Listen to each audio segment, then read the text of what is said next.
SIR নিয়ে বারবার কমিশনকে তোপ দেখেছেন মুখ্যমন্ত্রী। বিচারাধীন 58 লক্ষের ভবিষ্যৎ কি প্রশ্ন করেছেন একাধিকবার। সুপ্রিম কোর্টের এজলাসে সওয়াল করে এসেছেন তিনি। সোমবার রাতে সাপ্লিমেন্টারি তালিকা প্রকাশ নিয়ে কমিশনকে চরম কটাক্ষ তৃণমূল সুপ্রিমোর। মঙ্গলবার উত্তরবঙ্গ সফরে যাওয়ার আগে কলকাতা বিমানবন্দরে কমিশনের বিরুদ্ধে একাধিক প্রশ্ন তুললেন মমতা বন্দ্যোপাধ্যায়। মধ্যরাতে কেন?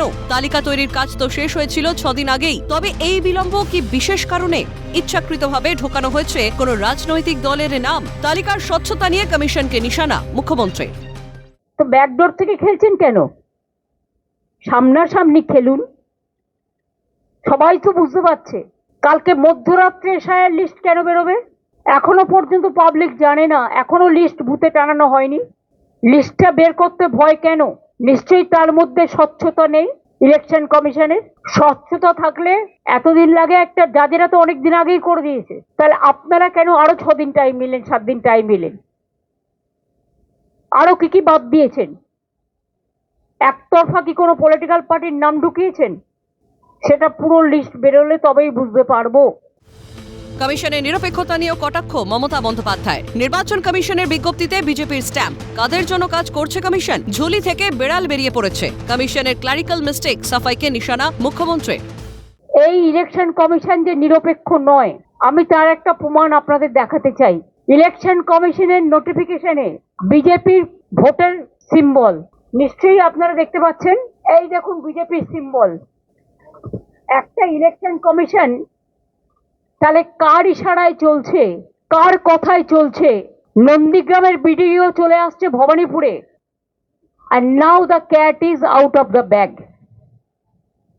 ইলেকশন কমিশনের নোটিফিকেশনে বিজেপির চিহ্ন। ক্লারিক্যাল মিস্টেক বললে হয়ে যাবে?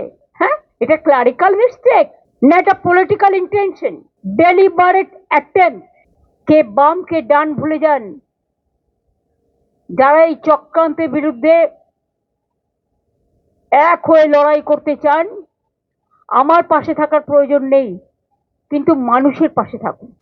পাশাপাশি ভোটের দিন ঘোষণার পরেই রাজ্যের একাধিক আমলা সহ 73 জন রিটার্নিং অফিসারকে বদলি নিয়েও কমিশনকে এক হাত মমতার। নন্দীগ্রামের বিডিওকে বদলি করা হয়েছে ভবানীপুরে। তোপ মুখ্যমন্ত্রী। নন্দীগ্রামের বিডিও চলে আসছে ভবানীপুরে, কারণ গদ্দারের নিজের লোক বলে 73 জন রিটার্নিং অফিসারকে কালকে চেঞ্জ করা হয়েছে। এর আগে চিফ সেক্রেটারি থেকে, হোম সেক্রেটারি থেকে, ডিজি থেকে, সিপি থেকে প্রায় 60-70 জন আইএস আইপিএস কে বাংলায় যারা কাজ করে বাইরে পাঠিয়ে দেওয়া হয়েছে। সাপ্লি তালিকা প্রকাশের পরেই ফের অসন্তোষ। এখনো কত নাম বাদ, কাদের নাম বাদ তা সাধারণ জনতার দেখার আওতার বাইরে। কবে সম্পূর্ণ তালিকা প্রকাশ পাবে? তবে কি সাপ্লিমেন্ট লিস্টের স্বচ্ছতা নিয়ে প্রশ্ন থেকেই যাচ্ছে। উত্তর দেবে সময়। শান্তনু সাহার রিপোর্ট, ক্যালকাটা নিউজ।